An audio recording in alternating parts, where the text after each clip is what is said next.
Dear students, welcome back to our channel Gyan lab. तो आज हम आपके लिए लेकर आए हैं मॉलिक्यूलर बेसिस ऑफ इनहेरिटेंस का आगे का सेशन। प्रीवियस सेशन में हमने जेनेटिक कोड के 5 कैरेक्टरिस्टिक्स के बारे में समझा था। अब आज के सेशन में हम जेनेटिक कोड के आगे के कैरेक्टरिस्टिक्स के बारे में समझेंगे। तो हमारा जो नेक्स्ट कैरेक्टरिस्टिक है उसमें हमको क्या बताया गया है, that our genetic code is universal. Universal का मतलब क्या होता है कि पूरे वर्ल्ड में जितने भी लिविंग ऑर्गेनिजम्स है, हर एक लिविंग ऑर्गेनिज्म में सिमिलर जेनेटिक कोड का पैटर्न देखा जाता है। तो बाय एंड लार्ज का मतलब क्या होता है, मोस्ट। बाय एंड लार्ज का मतलब क्या होता है, mostly in all living organism. देखो एक चीज हमेशा याद रखो, जब भी हम बायोलॉजी की बात करते हैं तो बायोलॉजी में कोई भी चीज ऑल नहीं होती है, हमेशा कोई ना कोई लिविंग ऑर्गेनिज्म का एक एक्सेप्शनल केस होता ही होता है। ओके, तो इसीलिए जब भी आप बायोलॉजी में किसी भी कॉन्सेप्ट का आंसर लिखते हो तो आपको हमेशा कौन सा वर्ड यूज करना होता है, mostly. Okay, so mostly in all living organisms the specific codon specifies same amino acid।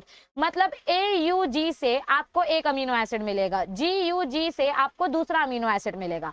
मतलब हर एक कोडॉन का अमीनो एसिड फिक्स होता है, इसको हम बोलते हैं universal genetic code. For example, codon AUG always specifies amino acid methionine. देखो AUG को हम बोलते हैं स्टार्ट कोडॉन, प्लीज इस चीज को याद रखो। स्टार्ट कोडॉन और स्टॉप कोडॉन, इन दोनों के एग्जांपल्स आपको याद रखने हैं। देखो आगे वाली पिक्चर में हमको इधर बताया गया है, स्टार्ट कोडॉन कौन सा होता है अपना, AUG। और AUG हमेशा कौन सा अमीनो एसिड कोड करता है, मिथियोनिन अमीनो एसिड। कौन सा अमीनो एसिड कोड करता है, मिथियोनिन, ये कभी मत भूलना। ओके, तो amino acid AUG, start codon AUG always codes for specific amino acid methionine in all organisms from bacteria up to humans। मतलब आप छोटे से बैक्टीरिया की बात करो या आप बड़े से बड़े लिविंग ऑर्गेनिज्म जैसे ह्यूमंस की बात करो, सारे लिविंग ऑर्गेनिजम्स में जेनेटिक कोड का स्पेसिफिक अमीनो एसिड पहले से डिसाइडेड होता है। एक एग्जांपल यहाँ पर AUG का दिया गया है। AUG को हम बोलते हैं स्टार्ट कोडॉन, क्योंकि जब भी ट्रांसलेशन प्रोसेस स्टार्ट होता है तो जो पहला अमीनो एसिड बनता है वो है आपका मिथियोनिन अमीनो एसिड, और उस अमीनो एसिड को बनाने के लिए कौन सा कोड लगता है, AUG कोड। कौन सा कोड लगता है, AUG कोड। तो आई होप आपको ये कैरेक्टरिस्टिक समझ में आ गई होगी। अब हमारी नेक्स्ट कैरेक्टरिस्टिक है, genetic code is non ambiguous. It is very important characteristic. इसमें आपको क्या समझना है, specific amino acid is encoded by a particular codon. मतलब हर एक कोडॉन से एक स्पेसिफिक अमीनो एसिड बनेगा।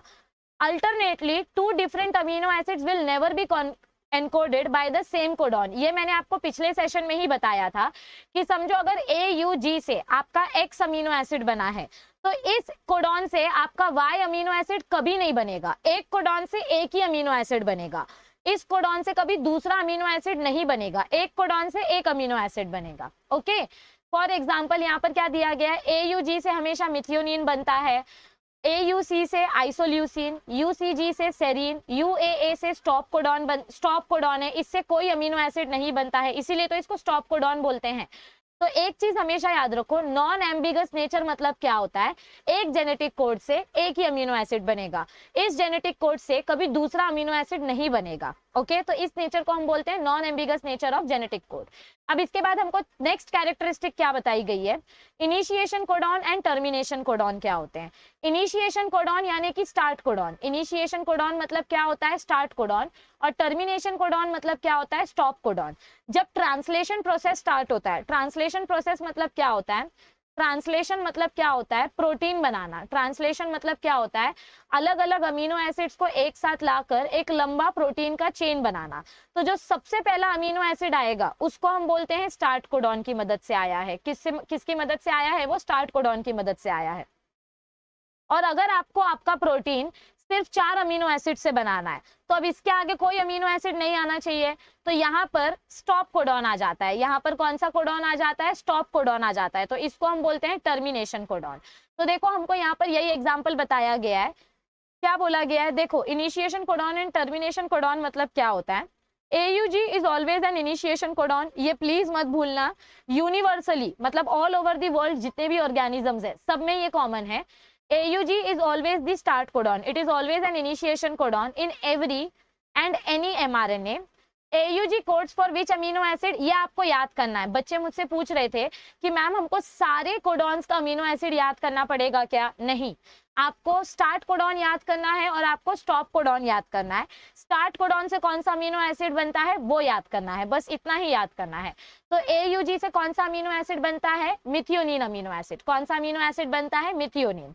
आउट ऑफ 64 कोडॉन्स, हमारे पास जो टोटल 64 कोडॉन्स के कॉम्बिनेशन है, 3 कोडॉन्स, उसमें से जो 3 कोडॉन्स है UAA, UAG and UGA, these are termination codons which terminate or stop the process of elongation of polypeptide chain as they do not code for any amino acid। क्या बोला गया है हमको इधर पे?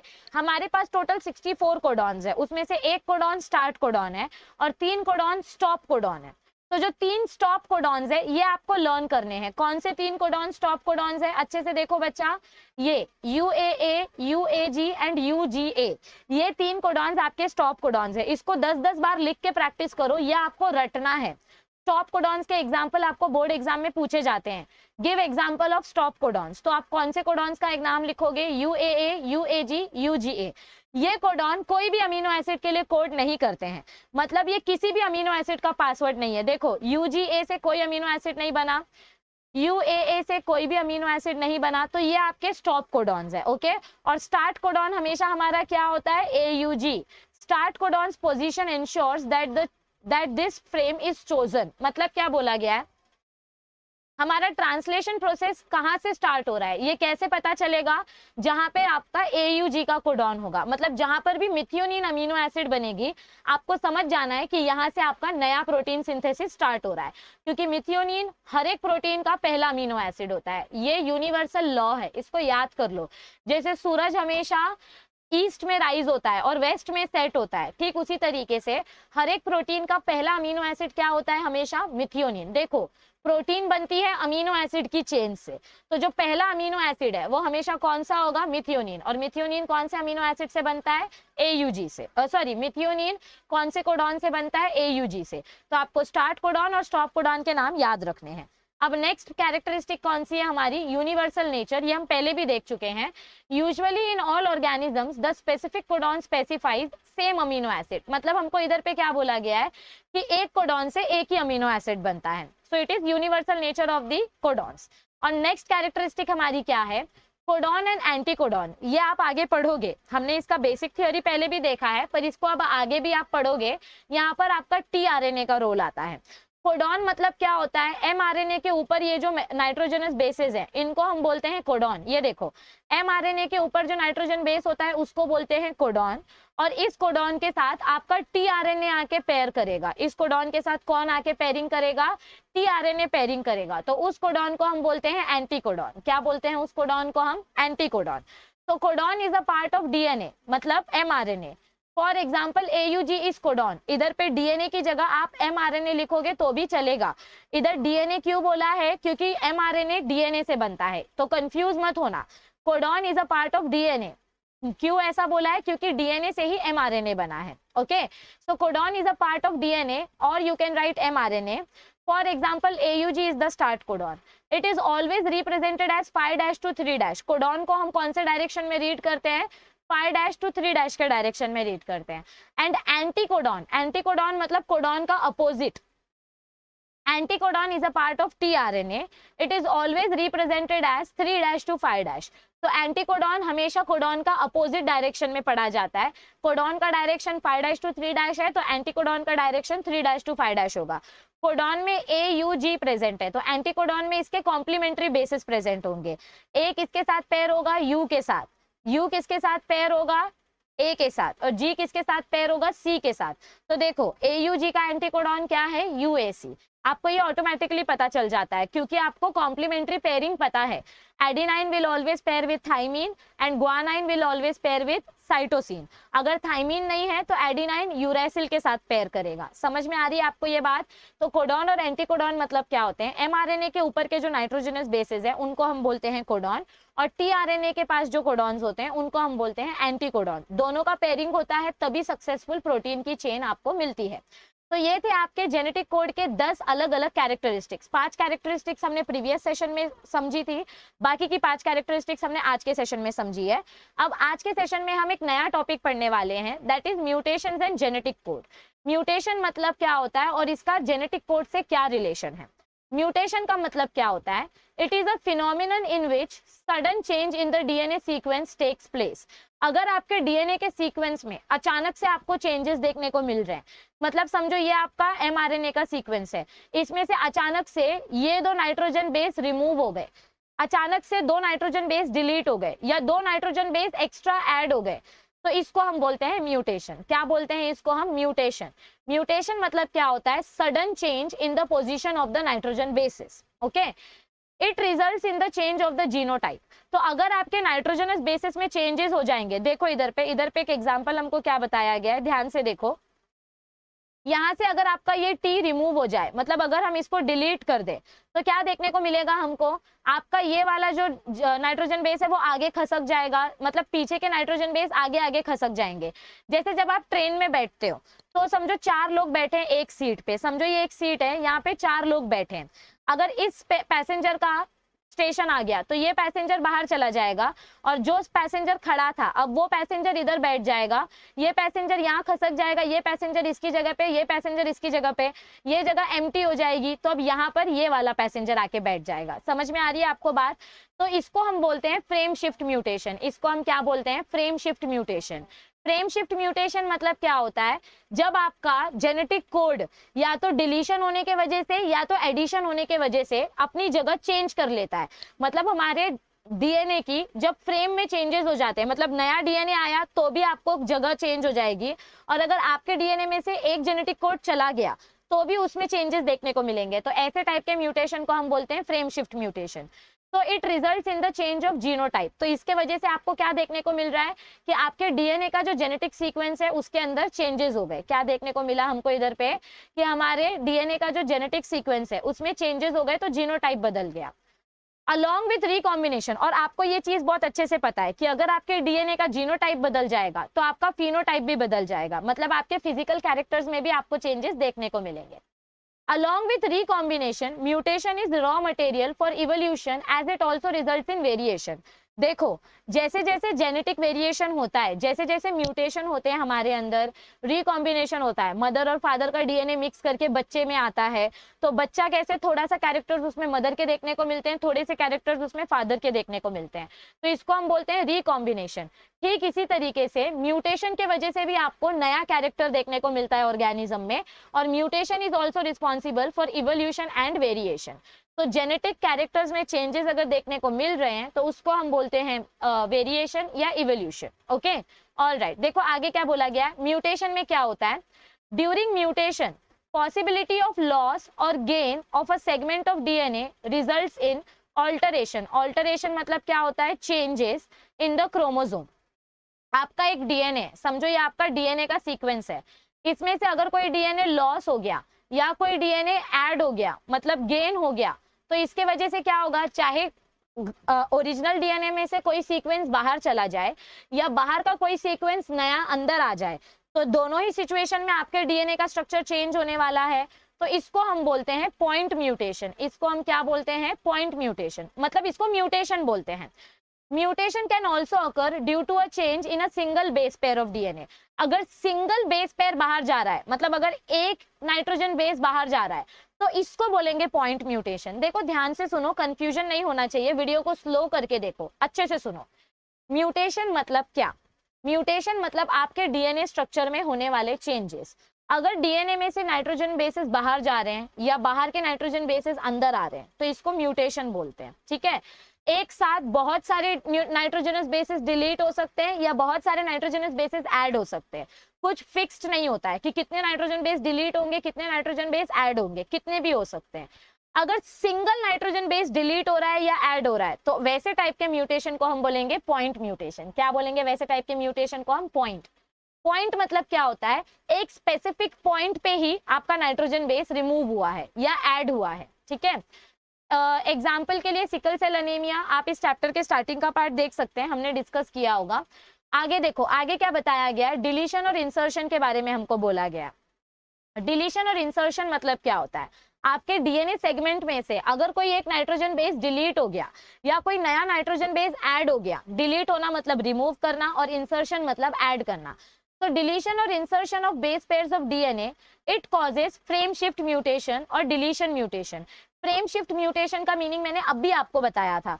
समझो यहाँ से आपका ये टी वाला नाइट्रोजन बेस रिमूव हो रहा है, टी वाला नाइट्रोजन बेस जब रिमूव हो जाएगा तो ये जो जी था ये टी की जगह पे आ जाएगा। देखो ये यहाँ पे आ गया तो ये इसकी जगह पे, ये इसकी जगह पे, मतलब आपकी फ्रेम आगे आगे शिफ्ट हो रही है, वो जो ट्रेन वाला एग्जांपल मैंने दिया। ओके, इंसर्शन और डिलीशन ऑफ वन और two base changes the reading frame from the point of insertion और डिलीशन।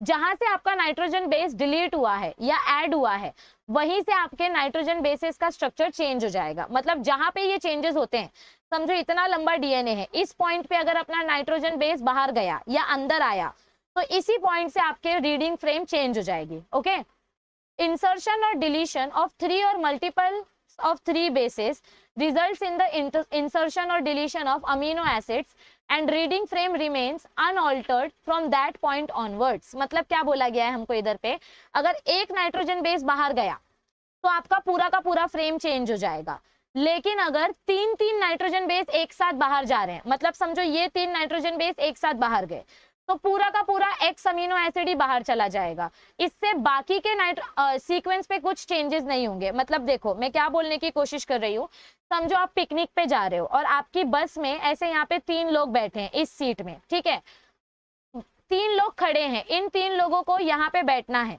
अगर ये 3 लोग एक साथ बाहर चले गए तो ये पूरी सीट खाली हो जाएगी और फिर ये जो दूसरे 3 लोग हैं ये 3 लोग इस सीट में आके बैठ जाएंगे। समझ में आ रही है बात? तो अगर पूरा का पूरा ग्रुप एक साथ डिलीट हो रहा है तो ये ग्रुप टूटेगा नहीं, ये ग्रुप के लोग एक साथ बैठे रहेंगे। लेकिन अगर समझो ऐसा कोई सीट है, इसके यहाँ पे 3 लोग बैठे, इसमें से कोई एक इंसान अगर बाहर गया तो इस पैसेंजर को यहाँ शिफ्ट होना पड़ेगा, इस पैसेंजर को यहाँ शिफ्ट होना पड़ेगा, और ये जो 3 दोस्त थे इनमें से सिर्फ एक दोस्त को सीट मिलेगी और बाकी के 2 दोस्त अलग हो जाएंगे। तो अगर पॉइंट म्यूटेशन होता है, मतलब अगर सिंगल जीन या सिंगल नाइट्रोजन बेस अलग होता है तो आपके रीडिंग फ्रेम में चेंजेस होते हैं, लेकिन अगर पूरा का पूरा ग्रुप अलग हो रहा है तो रीडिंग फ्रेम में कुछ चेंजेस नहीं होते हैं। इसका एग्जांपल बेटर तरीके से समझने के लिए आपके टेक्स्ट बुक में जो एक्टिविटी दी गई है वो समझने की कोशिश करते हैं। देखो इधर पे क्या बोला गया है, consider given mRNA strand which has undergone mutation and lost nucleotides A, C and G। क्या बोला गया है हमको इधर पे, यहाँ पे आपको 4 कोडॉन्स दिए गए हैं, 5 कोडॉन। देखो 5 कोडॉन का कॉम्बिनेशन दिया गया है 1 2 3 4 5, और हमको क्या बोला गया है कि इस mRNA में से 3 नाइट्रोजन बेस एक एक करके डिलीट हो गए। पहले A डिलीट हुआ, फिर C डिलीट हुआ, फिर G डिलीट हुआ। ओके, मतलब ये 3rd वाला कोडॉन इसमें से डिलीट हो रहा है। ओके, तो देखो क्या होगा, resultant mRNA is represented by 1 2 and 3। पहले A डिलीट होगा तो आपको ऐसा स्ट्रक्चर देखने को मिलेगा, फिर जब C डिलीट होगा तो स्ट्रक्चर नंबर 2, और जब G डिलीट होगा तो स्ट्रक्चर नंबर 3 देखने को मिलेगा। तो ध्यान से देखो, स्टार्टिंग का फर्स्ट कोडॉन सेम है। रुको मैं ये स्लाइड क्लीन कर देती हूँ। हाँ देखो, स्टार्टिंग का जो फर्स्ट कोडॉन था वो एज इट इज है, सेकेंड कोडॉन था वो भी अभी तक एज इट इज है, लेकिन आपका जो 3rd कोडॉन है, इस 3rd कोडॉन में से A रिमूव हो गया है। A रिमूव हो गया तो आगे वाला जो C था ये इधर आ गया, ये G C की जगह पे आ गया और यहाँ का C यहाँ आ गया। देखो इधर पे क्या देखने को मिल रहा है हमको, इधर पे ये जो C है ये C A की जगह पे आ गया, ये वाला G यहाँ आ गया और आगे का C यहाँ पर शिफ्ट हो गया। समझ में आई आपको बात? तो इसको हम बोलते हैं फ्रेम शिफ्ट म्यूटेशन। मतलब एक नाइट्रोजन बेस निकलने के वजह से आगे के पूरे नाइट्रोजन बेस के स्ट्रक्चर में चेंजेस हो गए और अब ये 3 एक साथ आ जाएंगे। देखो इधर पे ऐसा ही कुछ देखने को मिल रहा है आपको, और अब ये जो लास्ट के 2 हैं वो अकेले बचेंगे। अब नेक्स्ट स्टेप में क्या होगा, नेक्स्ट स्टेप में आपका C रिमूव हो रहा है। जब C रिमूव हो गया, यहाँ से ये C भी डिलीट हो गया, तो अब ये G इधर आ जाएगा, ये C इधर आ जाएगा और ये C इधर आ जाएगा, तो G C C देखो ऐसा देखने को मिलेगा आपको। और यहाँ पे ये C इधर, ये U इधर और ये A इधर, तो इधर पे ये देखने को मिला और इधर एक अकेला A बचा। और अब 3rd नाइट्रोजन बेस G, इधर से G रिमूव हो जाएगा, G डिलीट हो जाएगा, तो अब यहाँ पे क्या बचेगा, ये C इसकी जगह, ये C इधर और ये C इधर, मतलब ट्रिपल C देखने को बचेंगे। और फिर इसके आगे ऐसे आपको स्ट्रक्चर्स देखने को मिलेंगे।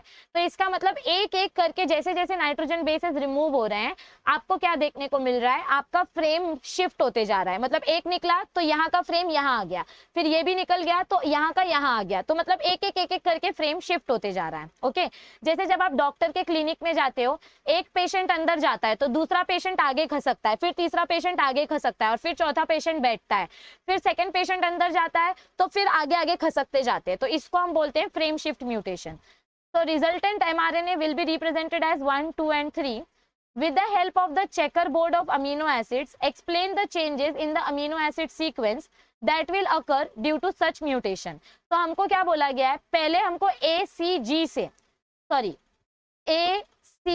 से कौन सा अमीनो एसिड मिलता है, अपने आपकी टेक्स्ट बुक में ध्यान से सुनो मैं क्या बोल रही हूँ, आपकी टेक्स्ट बुक में ये बॉक्स दिया गया है, एक देखो जेनेटिक कोड का बॉक्स दिया गया है, उस बॉक्स में आपको ढूंढ के बताना है कि ACG से कौन सा अमीनो एसिड बनता है।